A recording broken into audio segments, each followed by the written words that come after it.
being a genuine human being with a genuine interest in the other side, in the other party, to know who they are and what they do and what they stand for. It's not a matter of quantity, but rather of quality. It's a matter of really caring about the people that really care about you. When you're an entrepreneur, you have to really niche down the people that you want to serve. Don't try to go after everybody. Don't try to throw your net to everybody. No. The more precise and specific with your messaging are, the more you're going to attract the people that you really want to serve. And the faster you will be able to make the mistakes that you need to really thrive with your clients and with your customers. Go through that process of making mistakes as fast as possible. That expression of failing forward, I love it. Because, my number one mantra, business mantra, and actually it's been even published in books, is take imperfect action now. The successful people that I'm seeing on LinkedIn, number one, they consider the other person individually as an opportunity to develop a personal relationship. Number two, the LinkedIn profile is not a place where you actually publicize your professional career, but rather a landing page. Number three, I see people starting to understand how to capitalize on their previous experiences with the new experience, with the new venture, the new entrepreneurial journey that they started.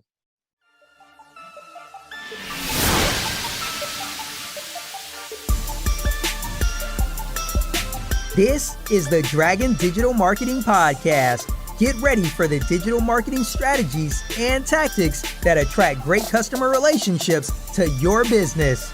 Here is your host, Monique Idimudia.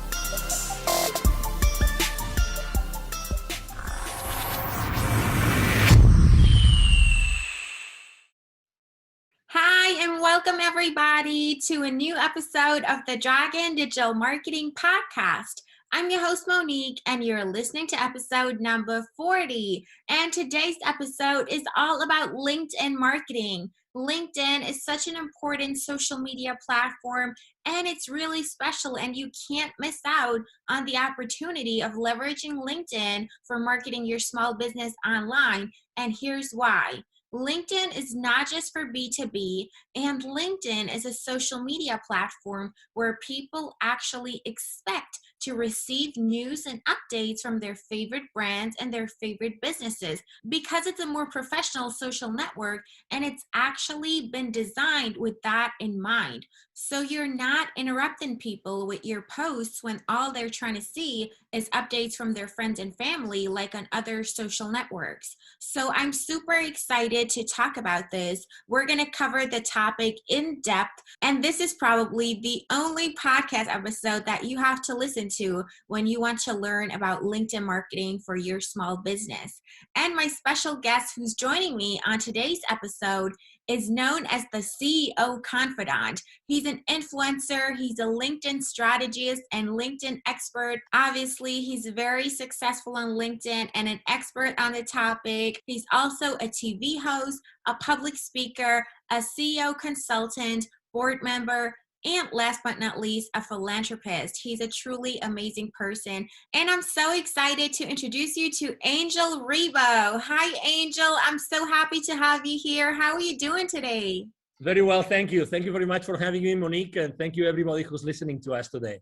It's a pleasure to have you. I'm so excited to talk about LinkedIn marketing for small businesses today. So why is it important for small businesses to be on LinkedIn? Well, thank you. Well, it's funny because when I was in corporate America and I left corporate America 5 years ago, I have to say very honestly that I wasn't using LinkedIn at all. But I made it for some reason. I knew that my future audience was going to be on LinkedIn because I've always been a business to business guy. And so I started my, organization, my small company. And I said, I think that, LinkedIn is going to help me. So I started to basically look around and see what people were doing. And my main goal, my number one goal at that time was, okay, so I have had all those many connections internationally with so many people. And also I had already lived in Dallas for 5 years at that time. But I said to myself, let's increase my outreach. Let's have a lot of connection. Let's connect with everybody that has been connected throughout my life. So I started the journey. The first step was literally like going out there, seeing everybody that I already knew, for some reason, I started connecting with them. So that ended up only like having, because not everybody is on LinkedIn at the same time, but I went from a few hundreds to literally probably like 1,500, maybe 2,000 people.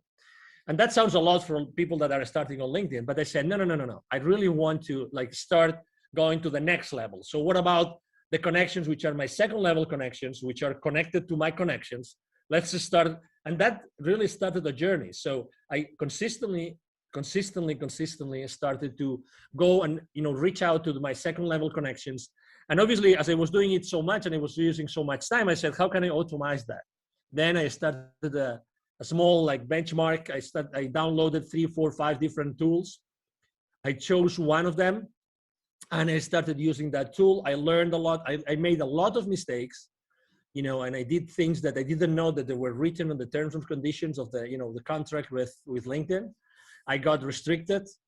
And obviously I was extremely frustrated because, you don't know what you don't know, right? So you think that you're doing the right things and you're being cautious and everything, but it wasn't really that cautious, apparently. So, I made a lot of mistakes, but obviously those were lessons.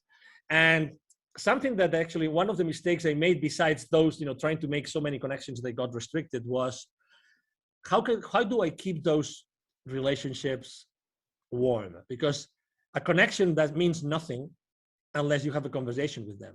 And not everybody's open to, have those conversations, not over. So I decided I'm a very unconventional guy. Let's put it this way. I don't like to do what everybody else is doing.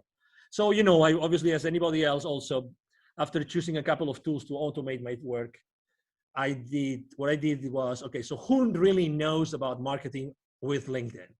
And I started to download some PDFs, some ebooks, some of, you opt into a particular offer and you get some basic information. I started trying things and I didn't like them. They didn't work for me. So I said, okay, so I'm going to be myself. I'm going to be Angel Ribo, the CEO Confidant, talking to all these people, and I'm going to use unconventional messages. And I started, basically, I remember one batch of my emails or the connecting emails to my potential connections saying, what has been the most defining moment in your life, right? And I have to say that wasn't very successful, but that allowed me to see who was really open to have very in-depth conversations from a human perspective. Because we tend to think that as LinkedIn is a professional network, everything has to be professional. But that's not the case. In reality, people connect and people do business with people, with human beings. So people do businesses with people that they trust and they think that they can have a personal, the right personal, connection and relationship, probably with the same principles or similar principles, similar values, right? We don't have to be in agreement with everything.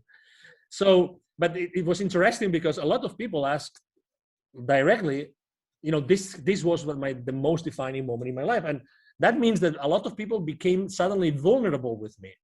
So I learned one lesson, which is maybe if I am vulnerable, they will be vulnerable as well. So then I started becoming really more raw. And something that people don't actually think about is when we start a conversation over email, it doesn't have even to be LinkedIn.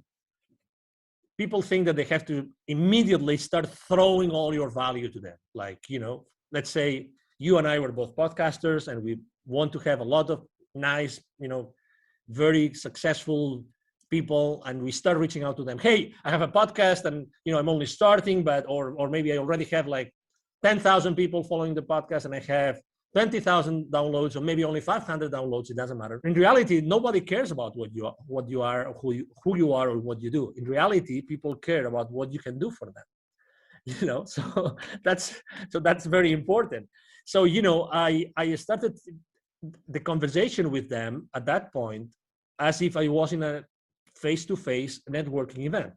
So let's say you and I meet for the first time. You're in St. Petersburg, Florida, a wonderful place. And there's a boat trade show in St. Petersburg, which actually it happens a few times a year. And I go there and we meet in a parallel networking event to the show. The first thing we're going to say is probably, hi, Monique, because you will have a badge, right? Hi, Monique, how are you? I'm Angel, I come from Dallas. That will be probably the first conversation, right? Very, very informal conversation. And maybe, we get into a conversation and we get to know each other a little bit and we get to talk about what you do in your life, what I do in my life. And maybe we kind of like each other, so we continue the conversation. And maybe, when you support the small businesses, I can send you a few leads your way. And when, someone wants to go international and wants to expand internationally, maybe you send them my way, and that's how things are being built, from being a genuine human being with a genuine interest in the other side, in the other party, to know who they are and what they do and what they stand for. Would you agree? Absolutely. I absolutely agree. That's the secret to everything. Yeah. Exactly. So, I understand that a lot of people have their recipes and have their swipe files and they have their strategies and everything. And that's great.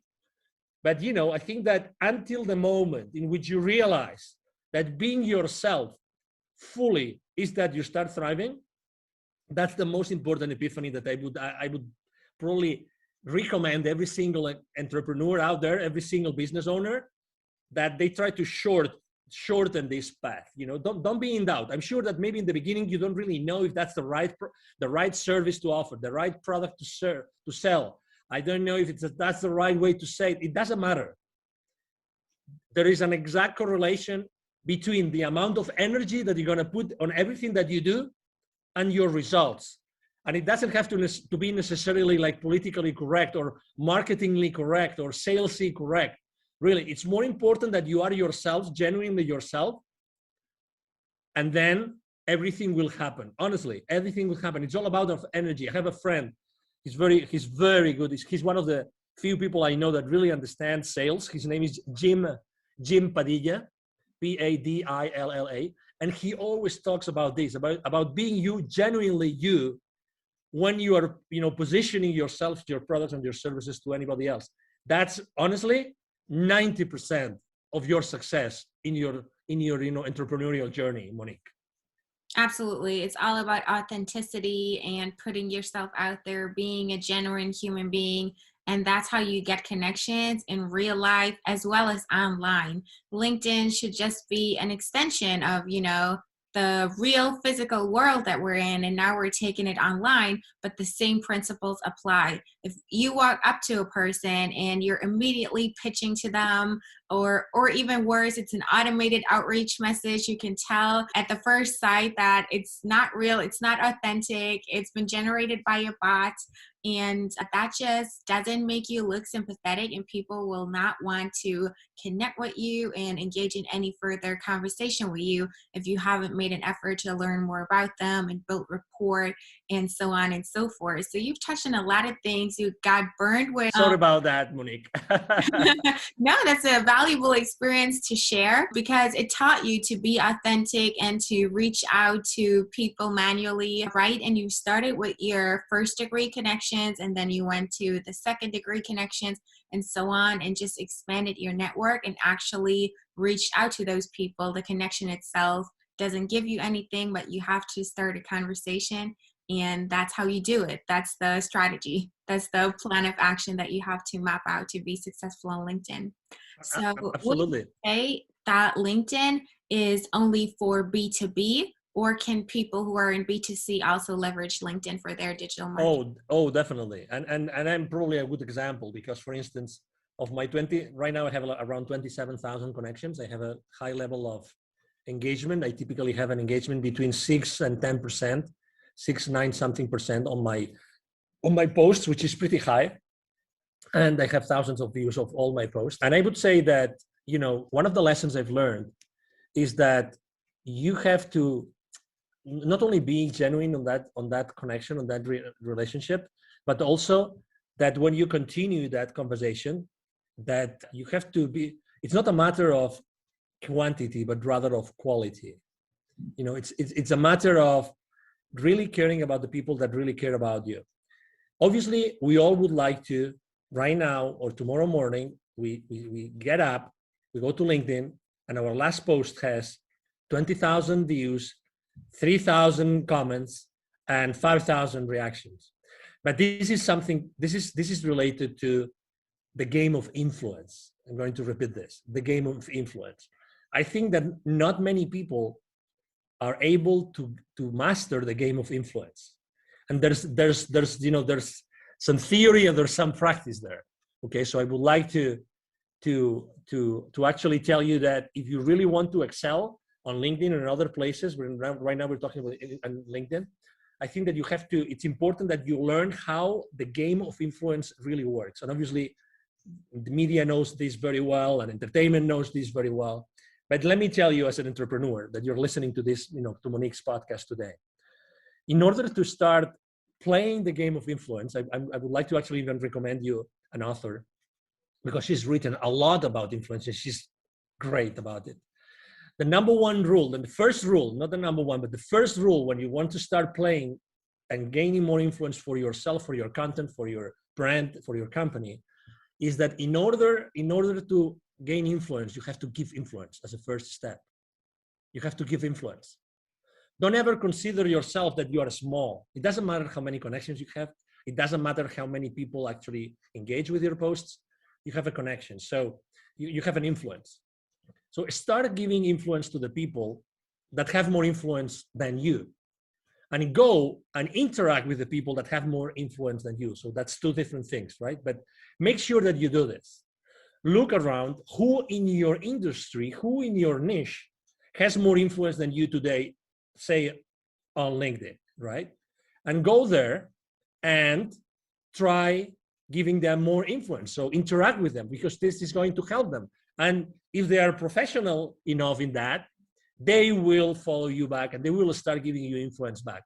I've done this literally hundreds of times already in these 5 years.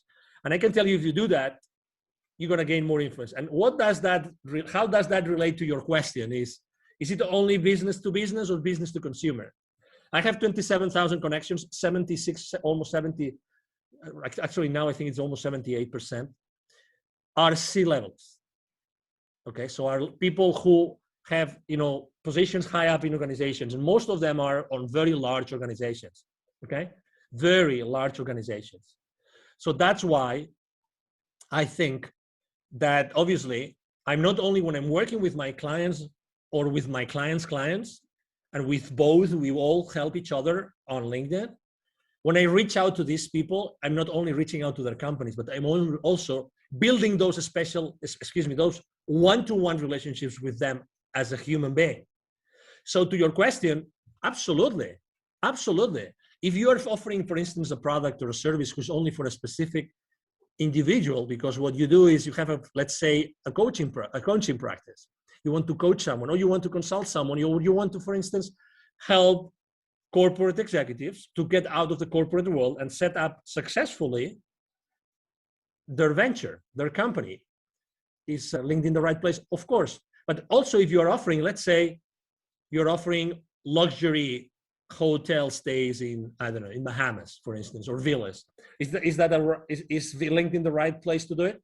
Absolutely, as far as you are talking to the right people, the right audience. And when you develop this relationship that they trust you because they have exchanged a few mails, or you have given them some value that they wanted or they needed, then you can actually offer them other things. You can offer them other products. You know what I mean? So at the end of the day, it doesn't matter where you are.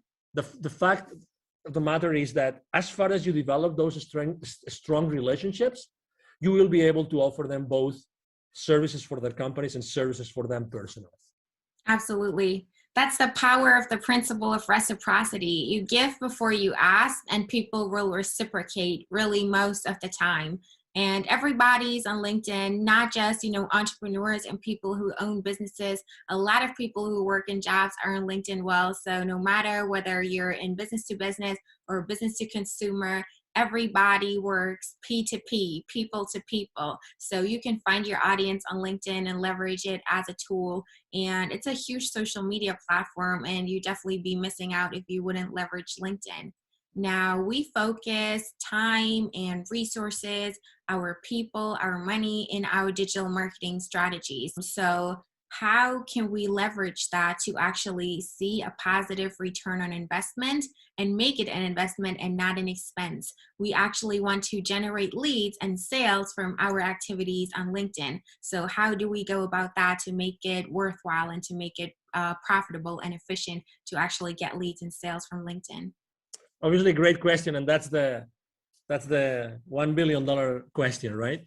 So after you have developed those relationships, then you have to start doing a triage that they call, right? The triage. So you have to start really knowing what every single company or every single person really wants. I'm going to see what I'm saying want, I'm not saying needs. I'm saying want. Because why? Because you, as the expert matter on something, okay, as the, you know about something, you know a lot about something that's the service that you're offering, you know exactly what these kind of people might need. But guess what? They don't really know what they need. What they really know is what they want. And that might sound a little bit subtle, but it's not subtle. It's the reality. Is that you have to know what they really want. So you have to create that space in which you consistently talk with them, generally speaking, like automatized or one-on-one, so that you eventually get them to tell you what they want, okay, what they want. And different people in the same company might want different things. The thing is, can your service or your product fulfill that thing that they want? Yes or no? You are the expert. So you're going to give them what they need, but they're going to buy from you what they want. Okay, so again, this is a subtle difference, but it's extremely important. I have a very common mistake we make when we go out there. And again, I receive literally 40 to 50 messages every single day on LinkedIn. Every single day. I have around 20 to 30 requests for new connections coming to me every single day. Every single day. So, and I have to tell you, less than 1% of the messages sent to me, I really am willing and open to have a conversation, because they just throw things at you, without really caring about me. You have to be, when you're an entrepreneur, you have to really niche down the people that you want to serve. When we are entrepreneurs and when we start our journey, we are extremely fearful about many different things, about money, about the future, about the uncertainty, you name it, about family, about mortgages, about our bills, you name it. I mean, you are an entrepreneur, Monique. I'm sure that you resonate with what I'm saying. But guess what? The more precise and specific that you are with your message, the more you are going to connect to your audience. And it doesn't matter how big your audience is. It doesn't matter how, in theory, your audience, how big in theory is that going to be. In reality, you only probably need what? 2, 3, 4, 5 clients to start having your business, ramp up. So, and when you start doing that, guess what? You start making mistakes. Oh no, Angel, no. I don't want to make mistakes with my first customers. Well, guess what? You are going to make mistakes with your first customers, because that's it has to be like this. And then you will adapt, and you will apologize, and you will learn, and you will offer more and more and more value to those customers until you have had so many customers and you have made and learned so many lessons that you will do a much better job and you will make much more money. But again, don't try to go after everybody. Don't try to throw your net to everybody. No. The more precise and specific with your messaging are, the more you're going to attract the people that you really want to serve. And the faster you will be able to make the mistakes that you need to really thrive with your clients and with your customers. And that's fearful. And I understand that, because I've been there, and very often I am there. For instance, last year, 2020, that was a year of pivoting, right? Everybody was reinventing themselves. How am I going to adapt to the new market, blah, blah, blah. I was helping here. I actually was able to give even 2 webinars to the local community of entrepreneurs through an accelerator here, business accelerator. And I was telling them the same thing. Hey, if you're going to change, make sure what you're going to offer is going to be extremely specific, so you will be able to, go through that process of making mistakes as fast as possible. That expression of failing forward, I love it, because, my number one mantra, business mantra, and actually it's been even published in books, is take imperfect action now. Take imperfect action now. That's my favorite mantra. Unless you confront your fears immediately, it doesn't matter how many mistakes you make, you will never thrive. If you really want to be an entrepreneur, committed to yourself and to the rest of the people around you, your employees maybe, or maybe your family or relatives, take imperfect action now. Don't wait for anything else. Absolutely. I totally agree. You know, in order to get where you want to be, you have to get started. The first step is the most crucial step. And, you know, everything comes from practice and experience. You cannot expect it to be perfect when you're just getting started. You just have to get the ball rolling, and then you get that snowball effect. And basically, what you do when you reach out and engage in conversations with your connections is you create a vision match, and you connect what they want with what they actually need and what you can offer them. Bring it all together, align it, and they'll see that it makes sense for them and become your customers and become happy with what you have to offer for them. So, do you see any trends right now that are going on with LinkedIn marketing? Well, unfortunately, I have to say, well, number one, I think that I have seen a dramatic increase of people reaching out to each other. Okay. So, I mean, and that's obvious because people, when they spend more time at home, they're looking at other options of doing the same thing more efficiently, or better said, they're looking for being more effective, because we tend to do, as a very good friend of mine tells me all the time, we tend to do the same wrong thing more efficiently, which does not take us anywhere. So what I'm saying is, number one, a lot of people, many more people reaching out. But as I said before, guess what? These people are not personal. They are not personal. So I keep on seeing a lot of people making the same mistakes and doing the wrong thing more and more and more efficiently. Why more efficiently? Because the messages are longer. So instead of being one page of verbiage that you really don't care about, now it's 3, 4, 5 pages. Literally, I mean, I really don't understand how this is possible. But anyway, so the successful people that I'm seeing on LinkedIn, number one, they consider the other person individually as an opportunity to develop a personal relationship. As it sounds, okay? As it sounds maybe too raw, but this is it. Number two, the LinkedIn profile is not a place where you actually publicize your professional career, but rather a landing page. And there's many people saying that out there, and I couldn't agree more. A landing page, okay? A landing page. So that means that what you show there is actually you are showcasing your products and services. So again, think in terms, when you're designing your page, your profile, think in terms of this that I just said, okay? I mean, I do this not only for my profile, I do this for my clients, because again, you don't want to show your clients, you know, how many years you work for X, Y, or Z. You can always do that afterwards. You really want to show them what you are about. You want to show them real testimonials of people that you helped before. Now, number three, I see people, obviously, there's a lot of people going out of the corporate world. I see them starting to understand how to capitalize on their previous experiences with the new experience, with the new venture, the new entrepreneurial journey that they started. And I would like to tell the already existing entrepreneurs who are already on LinkedIn, even if they're already active, to go back and rethink this, okay? So you still have an opportunity to go, because you obviously started somewhere, right? You for sure have an experience of some sort on some company, medium size, small size, large size, it doesn't matter.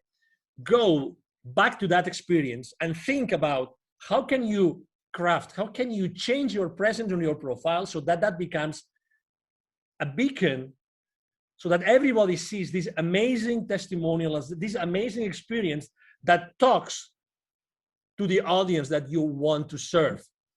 And that's another thing that I see very, very, very clearly. So the people are starting to understand that the profile is much more. And probably the last trend that I would say that I'm seeing more and more often is that people are obviously reaching out to experts on the matter. Let's say they're not taking risks. So they want to go to someone that has already been successful with LinkedIn, that has already been able to make the mistakes so that they avoid making the mistakes.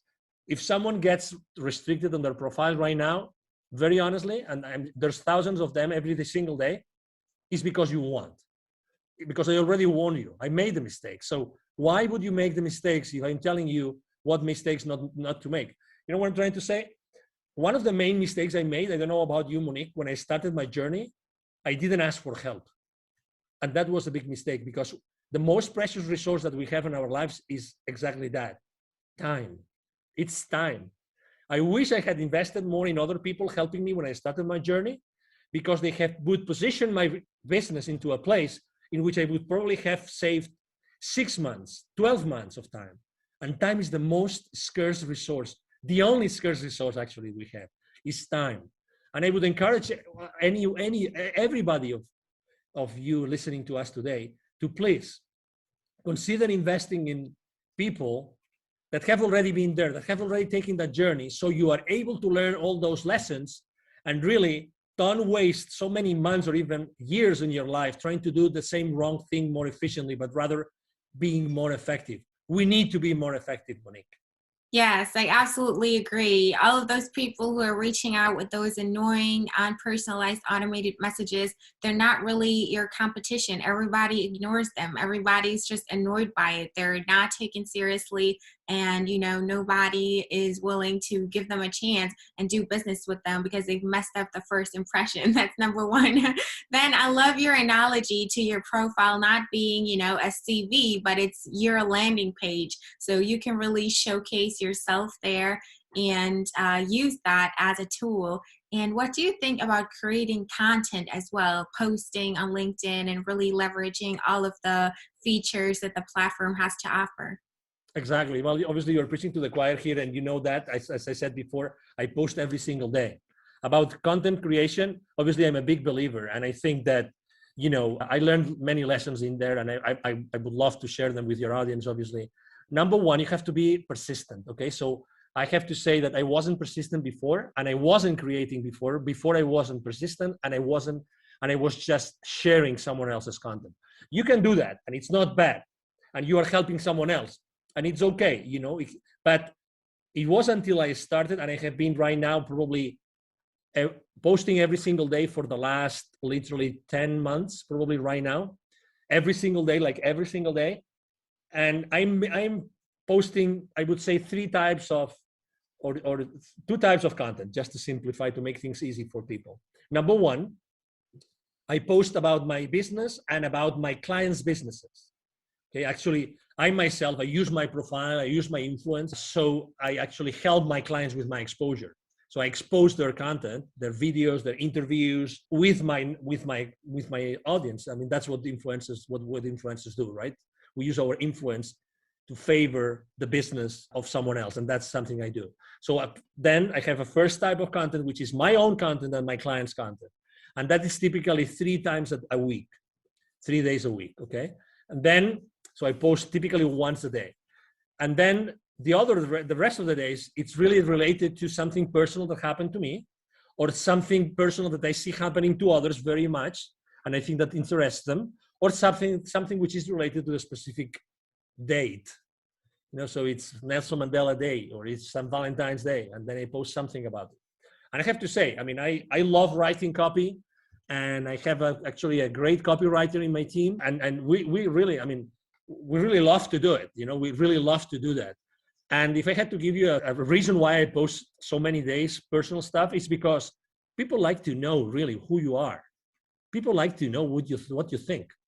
And I'm not very controversial, because on my posts, not because I don't want to be controversial, it's because who I am. I'm not controversial. I mean, I've always been that guy. I come from a Catholic family in Spain, and Spain is a very Catholic country, and I always was trying to be in the middle and try to be the moderator in fights, this kind of thing. That's who I am, right? So last year, for instance, I can tell you that I posted a lot about building bridges. Everybody was burning bridges. Everybody was here or there, and you are in Florida. So, I mean, I think, as you know, Florida is also a very polarized state, right? And Texas was also very polarized last year before the election here in the US. You know what I'm talking about. So I did not post about politics, not one time, actually not one time in my life, just because I think that we human beings, we need to discuss other stuff.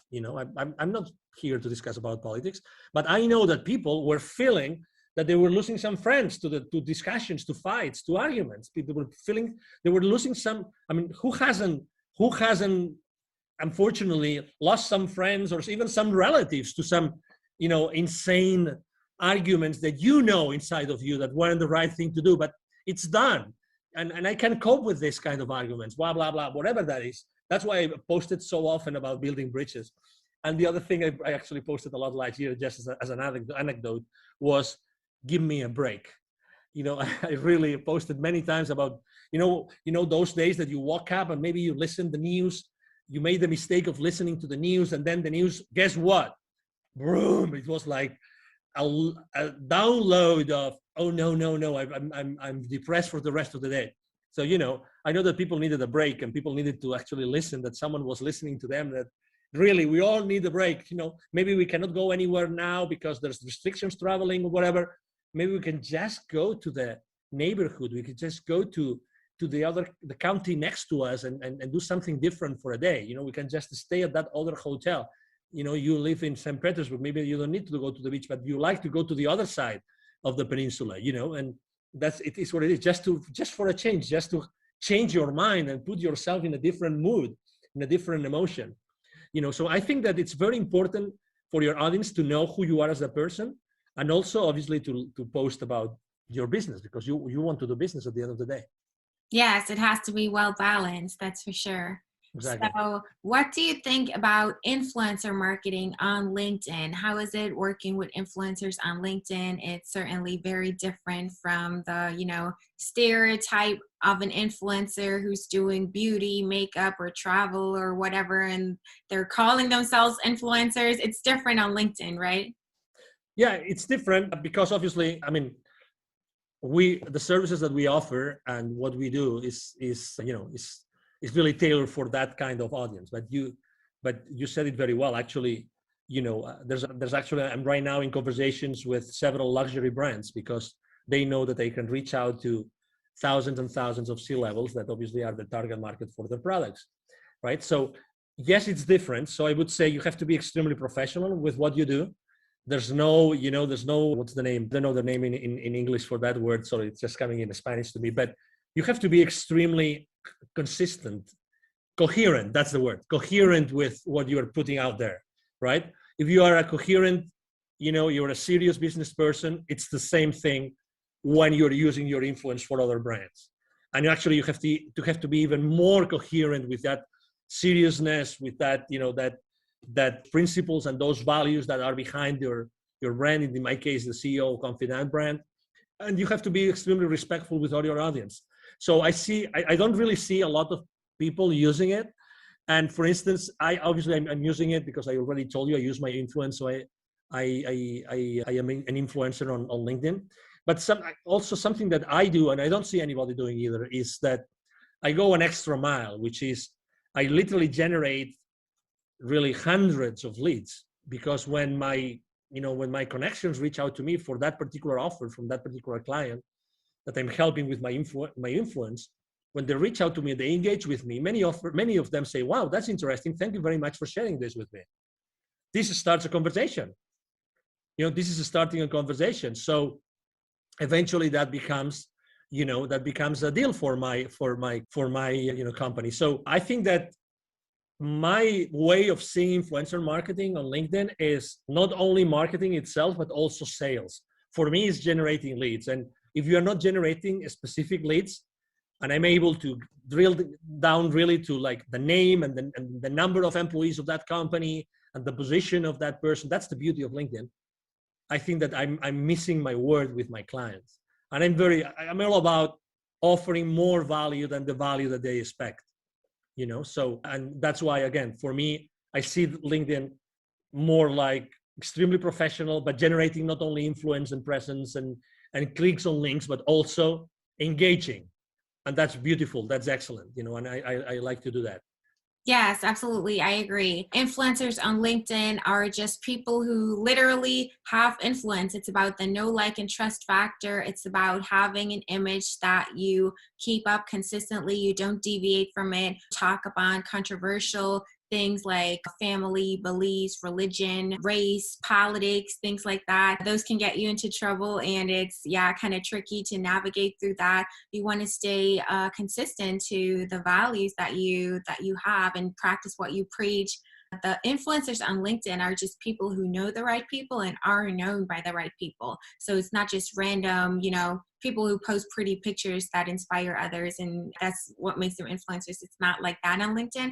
It's a lot more professional. So you have to find those people, reach out to them. The analytics that you get are just amazing. You can drill people down by industry, by position, levels of experience, and so on and so forth to find your right audience and then reach out and connect with the right people on LinkedIn. Yeah, exactly. It's a different game. And it's easy to your point and to your questions, Monique, it's easy to get overwhelmed on LinkedIn. So I would suggest, obviously, you have to build your own system. You need to build a system of systems, right? A system that has different pieces so that all together you keep your sanity, number one, and you generate business for yourself and for your clients. I think that's very, very important. Exactly. What do you think about LinkedIn events? I think that they have to, it's obviously it's a good, let's say any excuse to engage with your audience is good. I am still on the fence about it because it's still not, I think people are not using it to the full extent. So when you are trying to actually opt in for an event, there's so many steps that you have to do manually. Everything is not yet, or people are still not learning how to do it all automatically. So eventually you end up doing a lot of stuff, a lot of clicks and searches and online things to actually find the event. That's my only criticism to event. Are they good? Of course. I mean, at the end of the day, what LinkedIn wants is that you stay with them for as long as possible. That's what they want, that you are there with them for a lot of time so they can expose you to the advertisements of their clients. I mean, I get that.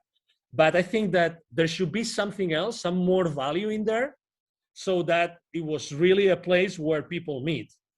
And right now, I have felt when I'm signing up with events that the system is a little bit broken.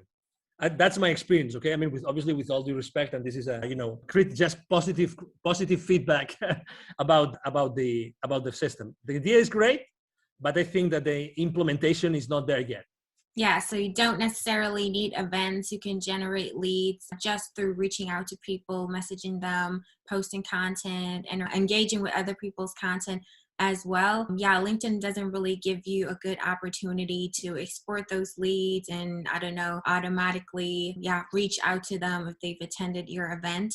It's more like, promoting events that most of the time take place off platform anyways. So they could do some improvement on that for sure. But it's a handy tool and it's definitely worth looking into if you want to leverage LinkedIn to the fullest. I would definitely use, exactly to your point, I would definitely use LinkedIn actually to drive traffic to an outside of LinkedIn event.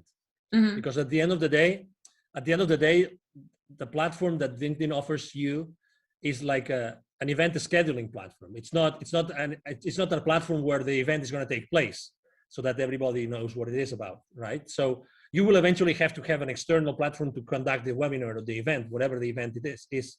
But again, you can still use LinkedIn to drive that traffic.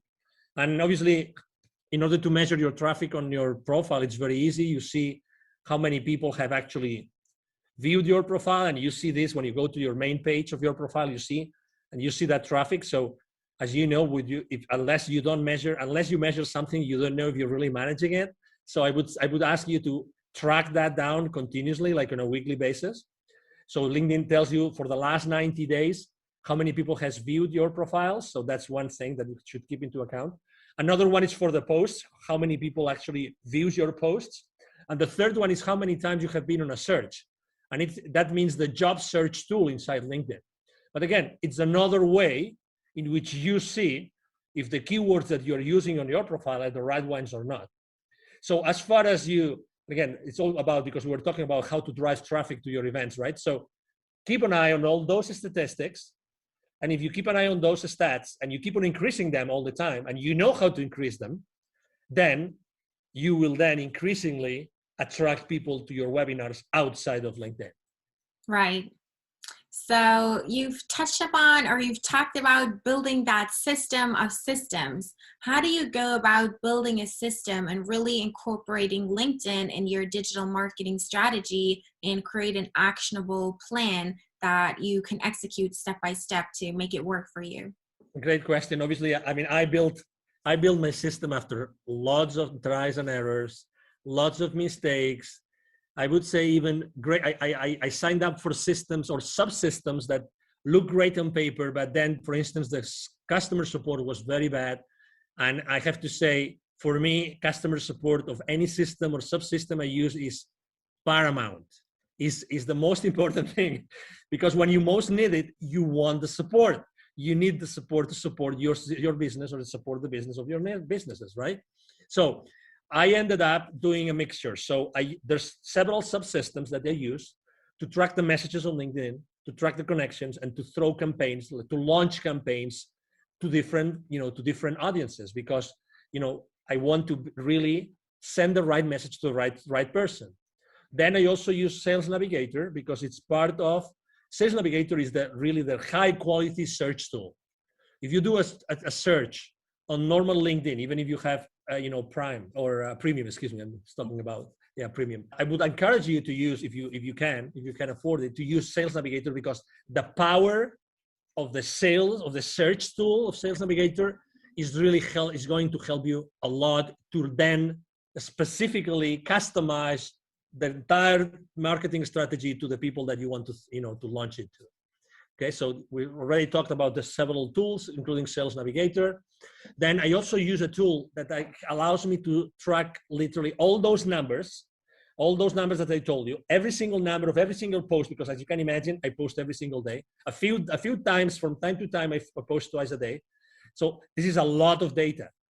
I have a system that helps me track all that data live, like online, like on real time.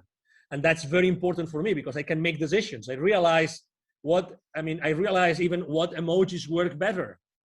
All these kind of things, how easy it is to read my copy today compared to how easy it was 2 days ago, 3 days ago, 4 days ago, or 4 weeks ago. So I track all these things, and I have a system that tracks it down.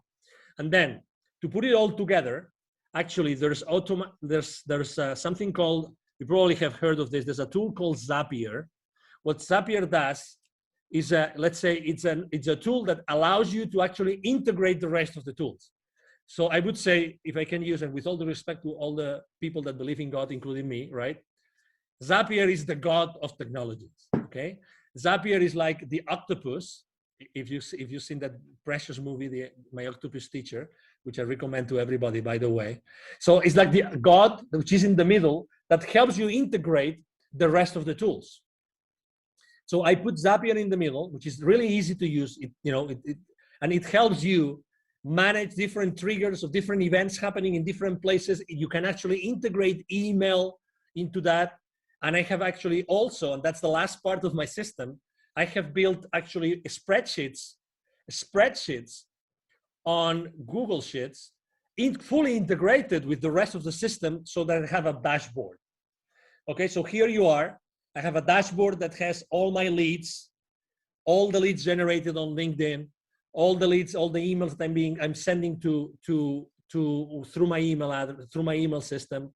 And all those systems are integrated onto a dashboard that I have had designed on a spreadsheet.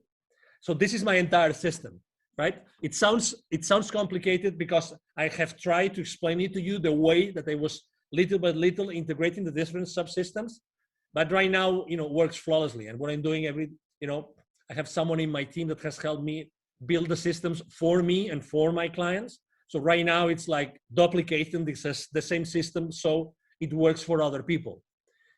That's the beauty of it. Again, it was what I was saying before.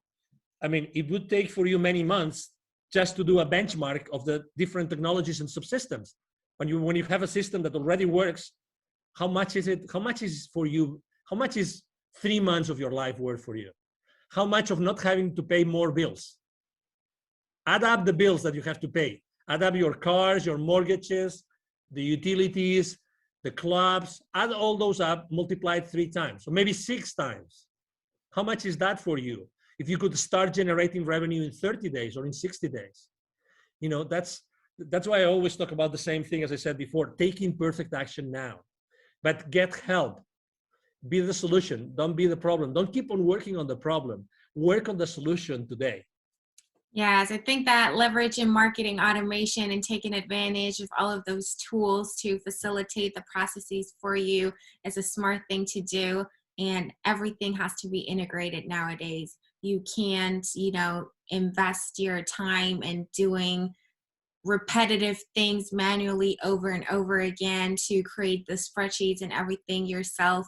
And you want to leverage tools for that. And Zapier is a great tool. I use it myself. I can definitely recommend it. Sales Navigator, I'll link the tool recommendations that you gave us in the description as well. What tool do you use to track your activity live, and what helps you figure out which emojis work best for your social media management? Yes, there's a tool called Shield App.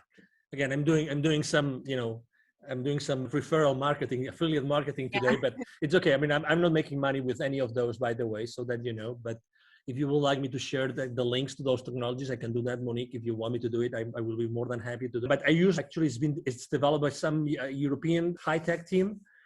Great support, great technology. It gives you great information. It's called Shield, like windshield, but Shield only app. Again, great technology. When I saw it, I said, "Oh my God!"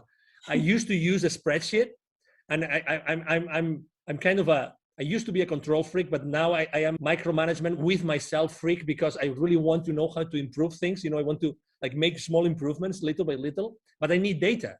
So I was collecting manually every single thing. So I had a spreadsheet, post, date, blah, blah, blah, hour of the day I had posted, blah, blah, blah, all of those things in the spreadsheet.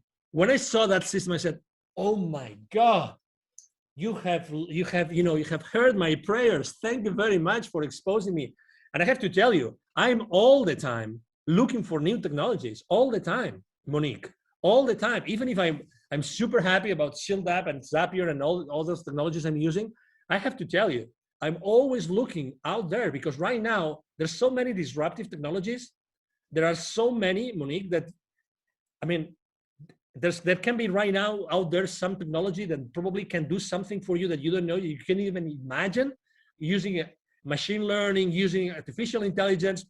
Oh my God, that could probably save you 2 months of marketing, 3 months of marketing, or 6 months of prospecting, of cold prospecting. Oh my God, what does that mean to your business? Again, we entrepreneurs, I think that we're very conscious about all the bills we pay every month, right?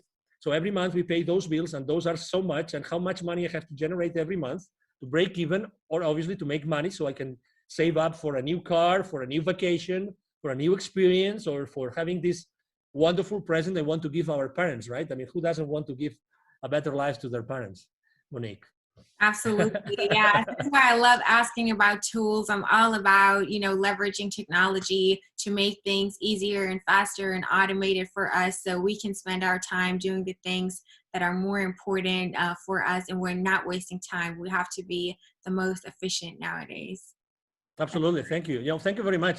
I have to say that I really love it when the rubber hits the road, because it's really there. I mean, right now, everybody listening to us, they can go out there, look for it, buy it, try it, test it, and see, oh my God, yes. Yes. And that's what we want. I mean, we really want, you are a public figure, I'm a public figure. We are here to really help people. We really want to make these shows, these conversations useful for people. We really want to do it. Yes. That's why we do it. I mean, we're using our time. It's, we're recording this on a Friday. I'm sure that you have many better things to do today. You could be, you know what I mean? I mean, we have choices in our lives, but we still choose to be here because we want to really share our experience. If our experience can help someone, if today there's only one person, even if there's only one person that resonates with my message today, oh my God, this conversation with you, Monique, has been enough, because we've changed someone's life forever. And that's the beauty of having these conversations publicly.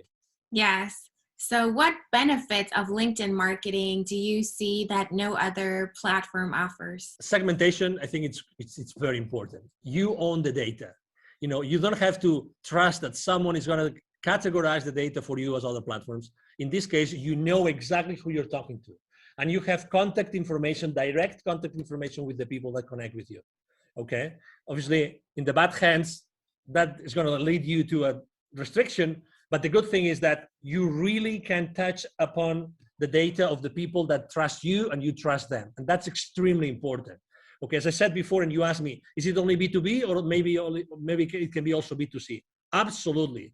If you do it right, Again, if you do it right, it can be B2B or B2C. For instance, I had a client that he was developing a personal app, right? A personal app. And that app, he was only thinking of, no. In order to sell that app, it's for private people. It's for, it's for the mom and pop, and maybe not young people, probably mom and pop, or, middle age, blah, blah, blah. I should use probably like, it's probably going to be Instagram. And I said, well, and do you think that maybe there are a lot of mom and pops that work in large corporations?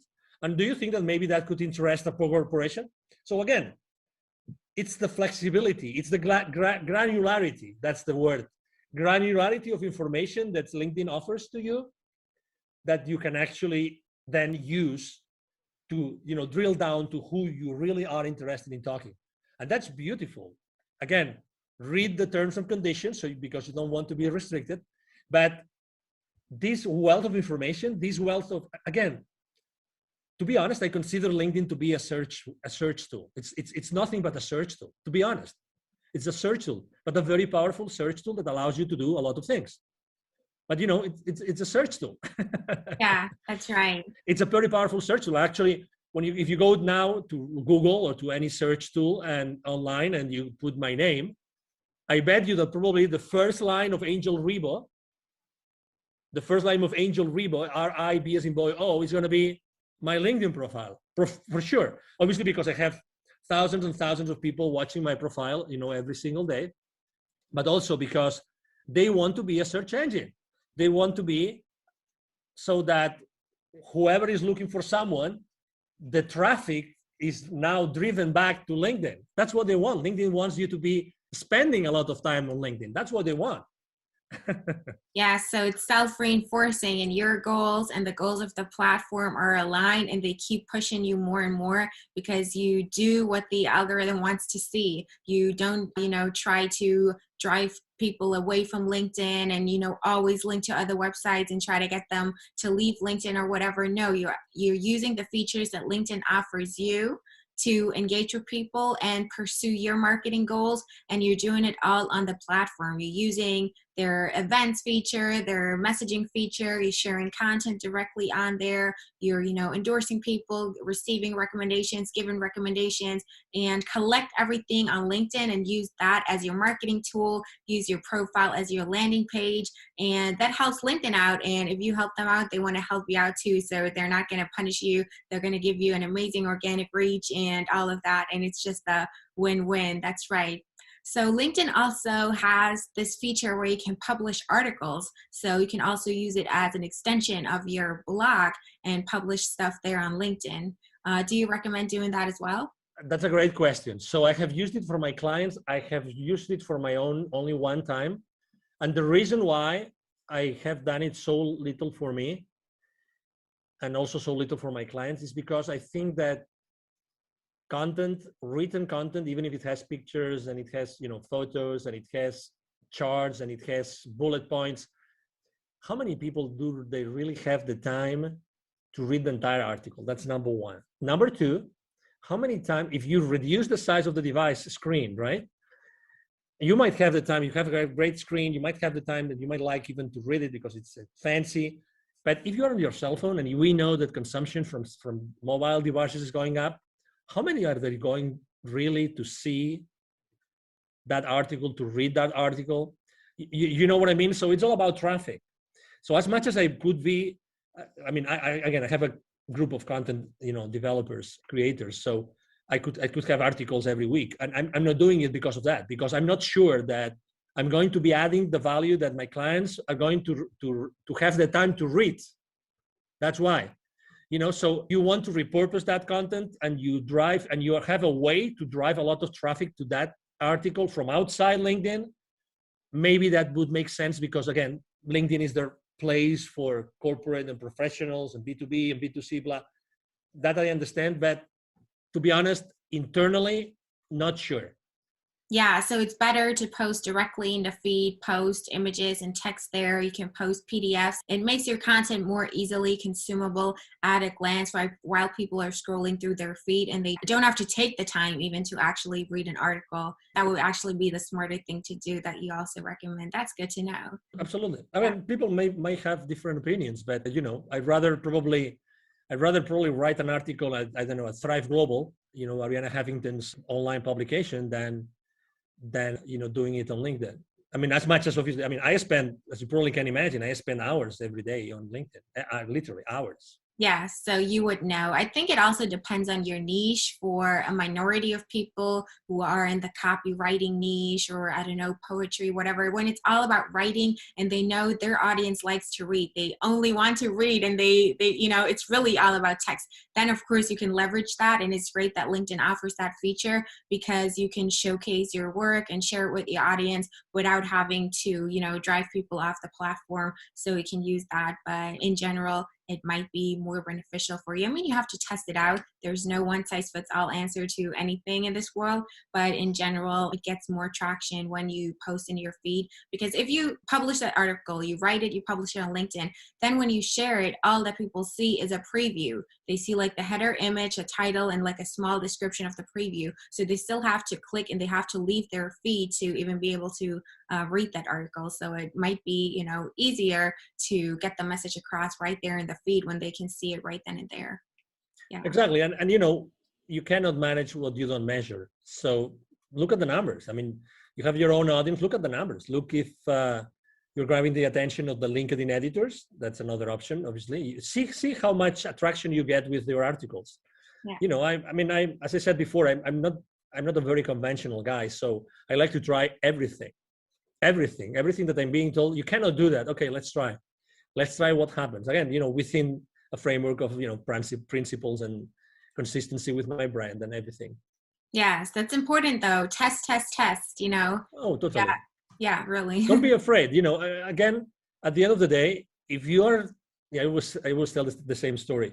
If you are afraid of trying something on LinkedIn or any other social media platform, if you are afraid, ask yourself the following question. Are the potential viewers of that post that might not like it, are they going to pay for your bills this month? Are they going to pay for your bills this month? You tell me. So why do you care about people that don't like what you're writing? I remember one day, the first video I've ever done myself online, it was on Facebook. Okay, that was 5 years ago, a few months after I left corporate America. And I was in panic. I mean, I right now I can do any interview, but I was in panic. I was so in panic that actually, as soon as I clicked like stop broadcasting live on Facebook, I started crying because the pressure, when the pressure is so high that the only thing you can do is like get all this pressure, the stress, anxiety away. I started crying. I don't mind saying it. And then I actually did something even worse, which is I sent to all my email list a link to the video. Guess what? There was a guy that responded to me. I have this email somewhere. I should frame this email. This is the most stupid video I've ever seen. Can you imagine? Like in that video, I was basically like getting naked, not physically, but this is why I decided to start my own company, and this is why I decided to start my nonprofit. So when you're explaining the reasons, and there's no reason why, you just want to like make peace with yourself, so everybody knows what you're doing. This kind of video, and this person told me in writing, this is the most stupid video I've ever seen. Don't send me any other email again. Obviously, I said, wow. But I mean, probably some people would have said, I didn't respond to the email, but some people would have said, oh my God, it was probably pathetic. I was pathetic, and oh my God, maybe I shouldn't do this anymore. Or the other way around. I mean, I realized that video was my thing. And honestly, I mean, right now video, I love video and I use video as much as I can because it's much more direct, and people prefer to spend 2-minute video, and if it has subtitles, even better than doing many, many other things as far as, content consumption is. Yes, so, don't listen to the haters. They're just jealous. They're, trapped in the rat race themselves and unhappy with their life and their corporate job. and they just can't be happy for you that you got out and started your thing, and you have the courage to make a video and share your emotional experience and Exactly. your reasons there, and just want to hate a troll. Yeah, always keep that in mind. Don't let it paralyze you or make you doubt yourself. Just ignore it. It's the best thing you can do. Yeah, exactly. And when someone said, I remember, I don't remember which of these online very famous marketeers, I went to their conference, and they said, when you see the number of haters increasing, it means that you probably are doing something right. Exactly. You're doing something right. So people, and some people might actually don't like to see that you're doing things differently, and they might take it personal or judgmentally. So, but that's okay. It's okay. You don't have to please everybody. You're here to help the people that want to be helped, and not everybody wants to be helped, and that's okay. That's why I said, niche down, be consistent with the same message with the same people. Yeah.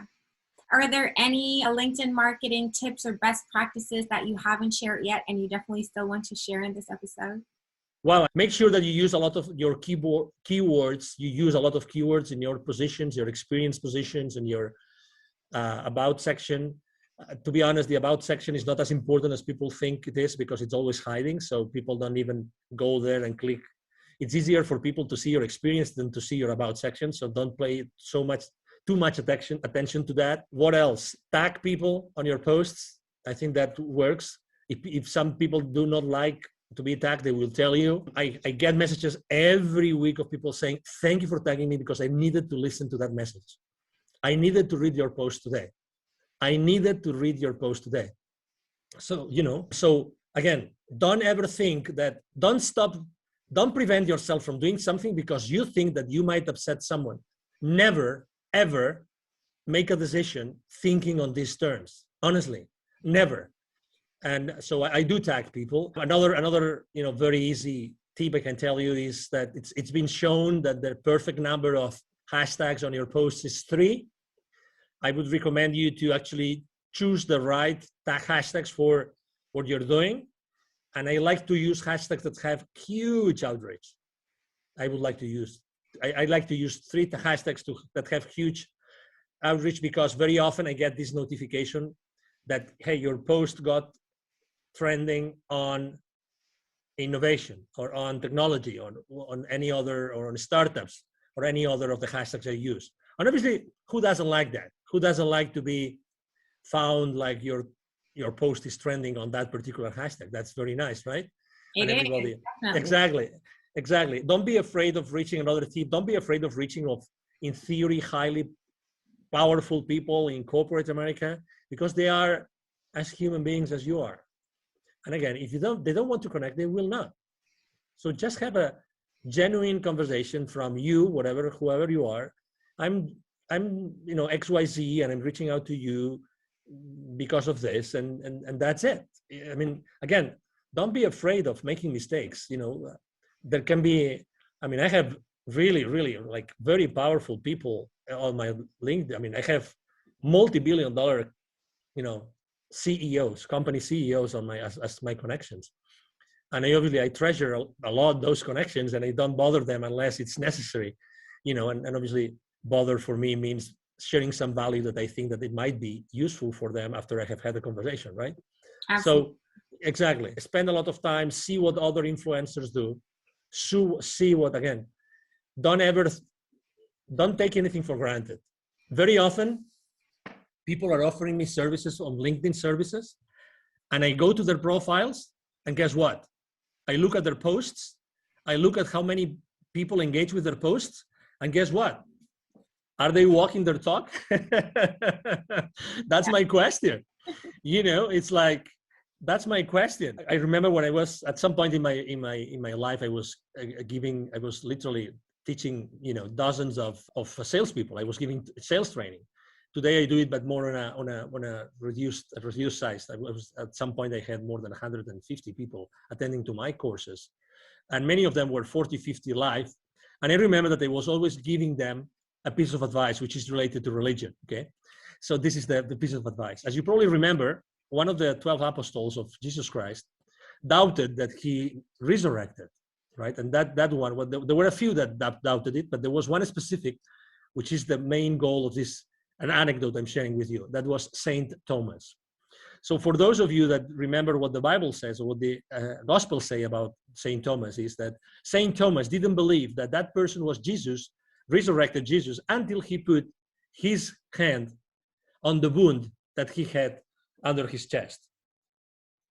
And I always use this anecdote with my salespeople, which is never believe anything that anybody tells you in any company until you see it with your eyes, until you put your hand in the wound, in the side of the body of Jesus. Don't believe it. You know, obviously with all due respect, okay, I'm using this anecdote with all due respect to everybody. But unless you double check and you triple check, don't take anything. Don't take the word of anything. I mean, don't even take my word today.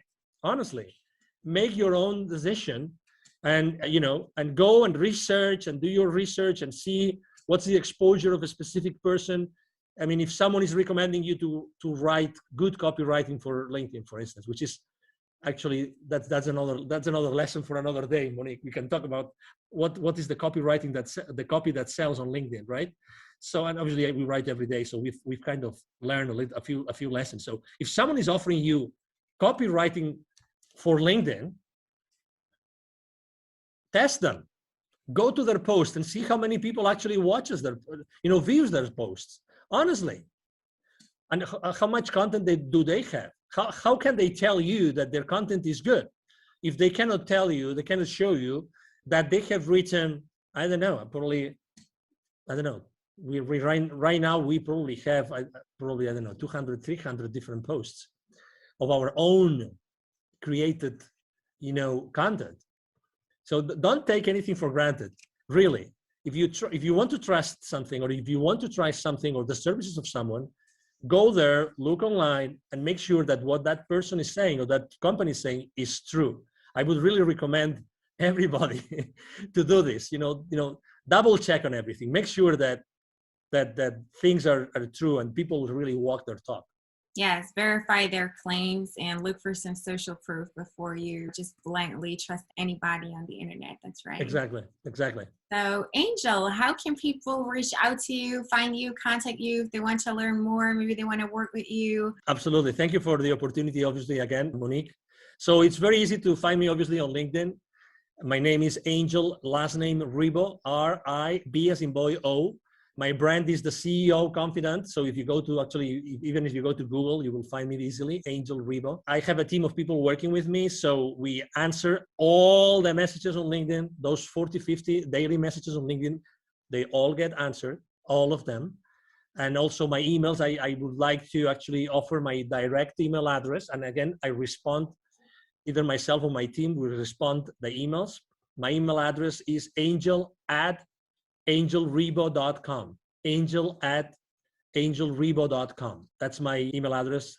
And again, I would love to engage in a conversation with you. I mean, very honestly, I talk to a lot of people. I'm really the kind of person that whenever I can help, I help every single time. Anytime I'm being asked, I mean, just to give you an example, for COVID, this local business accelerator that serves so many small business owners and entrepreneurs and startups, they asked me if I wanted to be their mentor for some of their organization. I said, of course, anytime. So I'm this kind of guy. I like to help because I believe strongly in something that you said. And actually, I believe in that law, universal law of reciprocity. I mean, it is what it is. We cannot fake it. We can't change the laws of the universe. It's the law of reciprocity. The more you do, the more you receive. So I really strongly believe in that. And you can test me anytime. You can test my claim anytime, reaching out to me directly. And again, as I said before, thank you very much, Monique, and thank you very much to the audience listening to us today. You're welcome. It's been my pleasure to have you here. You shared so many valuable tips. It's amazing. Highly appreciate it. And I think it's a great interview. Thank you so much. Absolutely. Thank you very much, Monique. Thank you so much for watching and listening to this episode. This was a super valuable episode packed with actionable tips and tactics that you can start executing today. I'm sure this has helped you out a lot, and I have something for you that's going to help you out even more. I have a free gift for you, and it's a buyer persona template. A buyer persona template helps you to create detailed buyer personas, which are semi-fictional representations of your ideal customers for your business, so you can tailor your outreach on LinkedIn, you can tailor your copywriting to your ideal clients, you can tailor your messaging, all of your marketing campaigns, all of the content that you create and put out there to actually speak to the people who are in your target audience and resonate with them and stand out and cut through the noise and be unique and differentiate yourself from all of the other people that use automated outreach methods for their LinkedIn marketing, or just put generic stuff out there that not really speaks to a niche and thus is irrelevant. So if you are looking to really see results with your marketing and tailor your messages to your target market and your audience and the people that you want to reach, you need a buyer persona to make it specific, to make it personalized and custom and tailored to them, so you're actually seen and heard and you're getting the results that you deserve. So make sure you grab my buyer persona template. It's a free download, free of charge. You don't have to pay anything. Just go to the website. That's dragon-digital-marketing.com. The link is also in the episode description. Make sure you check it out. And there you can also find the show notes to this episode, where I always put all of the links for the resources, tool recommendations that Angel gave us during this episode, and also the links to his and my LinkedIn profile. Make sure to follow the both of us, because we share valuable content there every day, and that's going to help you out even more. So as you can see, we got you covered. I hope that you really liked this episode, and thanks again for watching and listening. I really appreciate it, and I appreciate your engagement in the community. And as always, if you need help with your digital marketing, reach out to our agency, Dragon Digital Marketing. We're happy to help you out. With that being said, I really hope to see you again in my next episode. Until next time.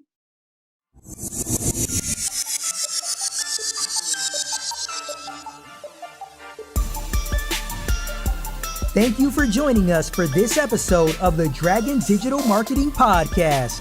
You can visit us at dragon-digital-marketing.com for more resources and for more episodes. Let us know how you like the show and write us a review. We are grateful when you like, share, and subscribe. We appreciate you.